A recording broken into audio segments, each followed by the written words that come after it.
Boa noite a todos, estejamos nós unidos para o bem, unidos em prece, com o Mestre Jesus, o Pai Tomé, com toda a nossa falange, como se estivéssemos lá em nossa casa, na Rua Progresso 1190, iluminando a cada um de nós e a nossa família. A gente faz a leitura do livro, psicografado por Chico Xavier, editado pelo Espírito Emmanuel, o nosso. Lição 82, em Espírito. Mas, se pelo Espírito multiplicartes as obras da carne, vivereis. Paulo. Carta aos Romanos, capítulo 8, versículo 3.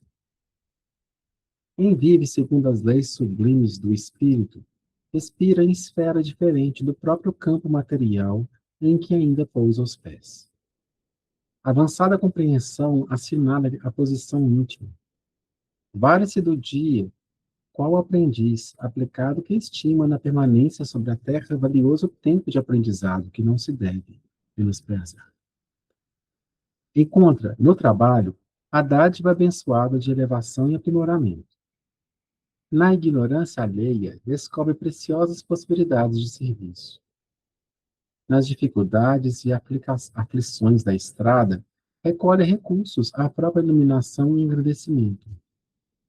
Vê passar obstáculos como vê correr nuvens. Ama a responsabilidade, mas não se prende à posse. Dirige com devotamento, contudo, foge ao domínio. Ampara sem inclinações doentias. Serve sem escravizar-se. Permanece atento para com as obrigações da sementeira.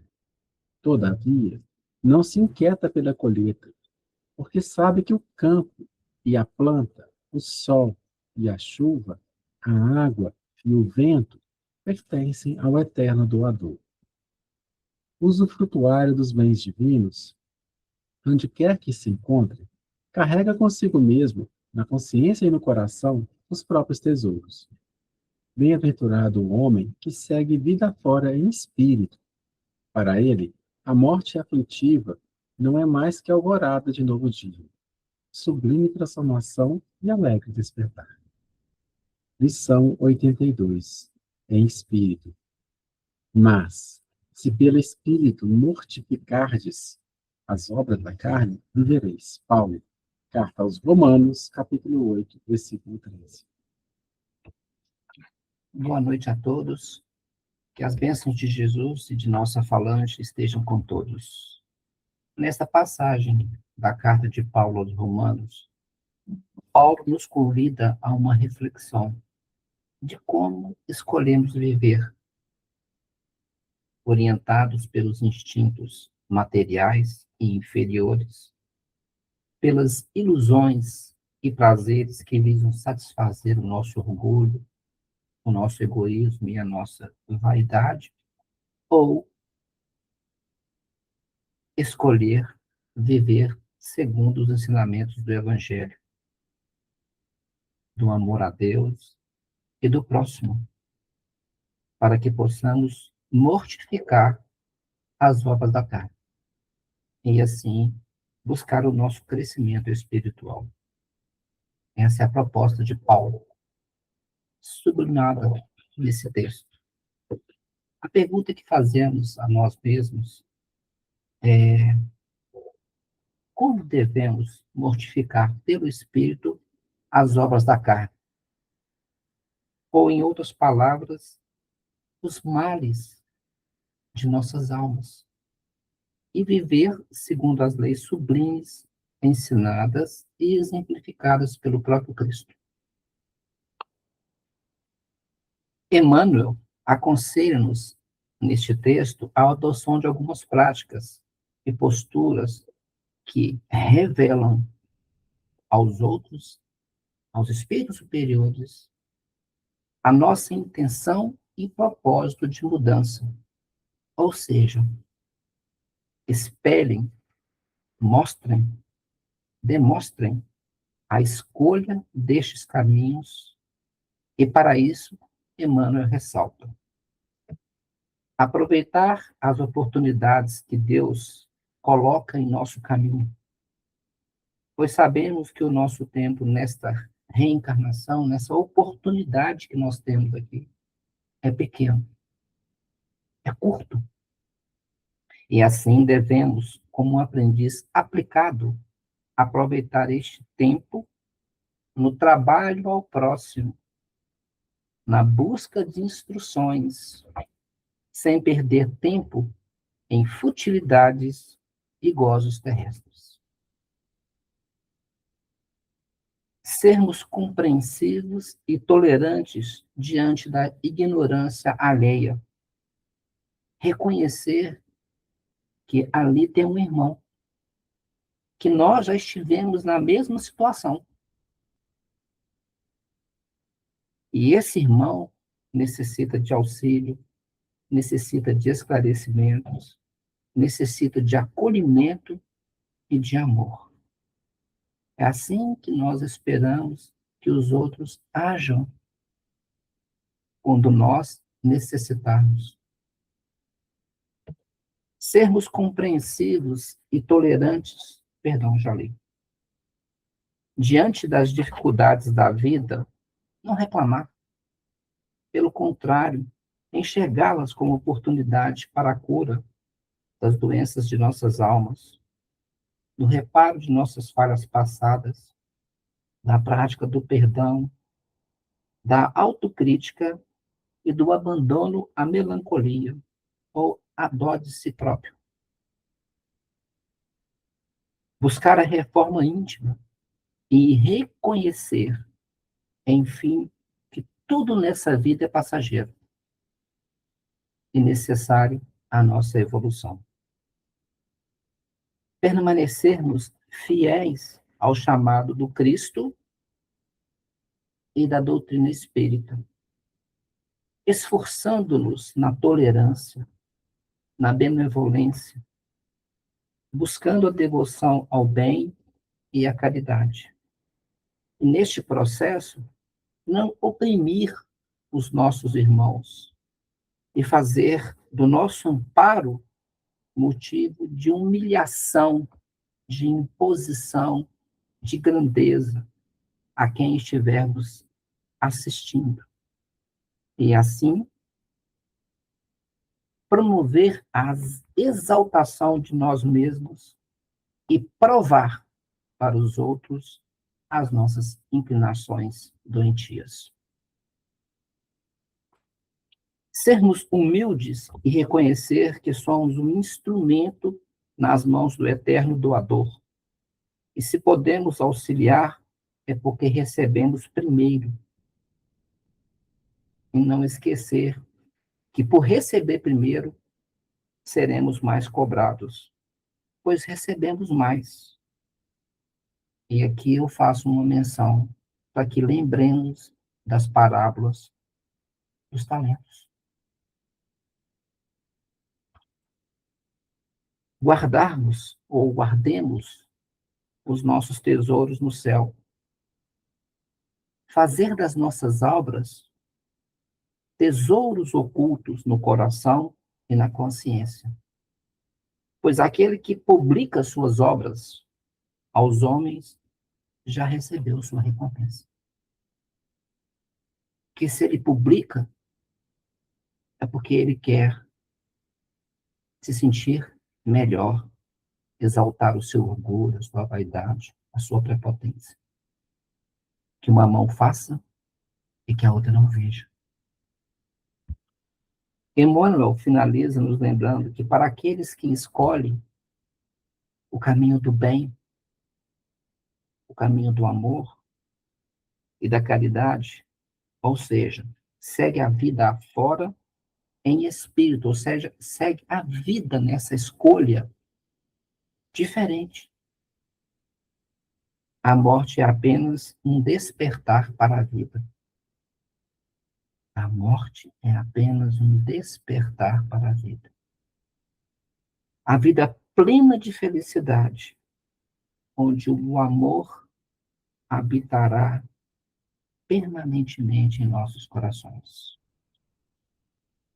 Depois dessas reflexões que eu fiz do texto de Emmanuel, e para não tornar cansativo, eu lembro das palavras de Pai Tomé. A dor é o buril que lapida a alma. E sugiro, e em complemento ao que foi dito, a leitura do capítulo 15 do Evangelho segundo o Espiritismo. Fora da caridade não há salvação. E das questões 886 a 889 do capítulo 11 do Livro dos Espíritos.